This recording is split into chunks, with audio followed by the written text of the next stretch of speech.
Audio lakes judicial commission का तमाम कार्रवाई पब्लिक करने का ऐलान। ऑडियो लेक्स की तहकीकात के लिए कायम जुडिशल कमीशन ने तमाम कार्रवाई पब्लिक करने का ऐलान कर दिया। एक्सप्रेस न्यूज़ के मुताबिक ऑडियो लेक्स पर कायम जुडिशल कमीशन ने तमाम इडूज़ के फ्रांसिक टेस्ट कराने और कार्रवाई पब्लिक करने का ऐलान कर दिया। कमीशन का पहला इजलास कमीशन के सरबराह और सुप्रीम कोर्ट के सीनियर जज जस्टिस काजी फाइज असद की सदारत में मुनक़िद हुआ। इजलास के शुल्का ने अटॉर्नी जनरल पाकिस्तान से तमाम इडूज़ के ट्रांसक्रिप्ट तलब कर लिए।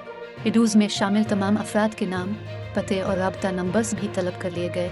कमीशन ने अटॉर्नी जनरल को तमाम रिकॉर्ड 24 मई से पहले जमा करवाने की हिदायत की।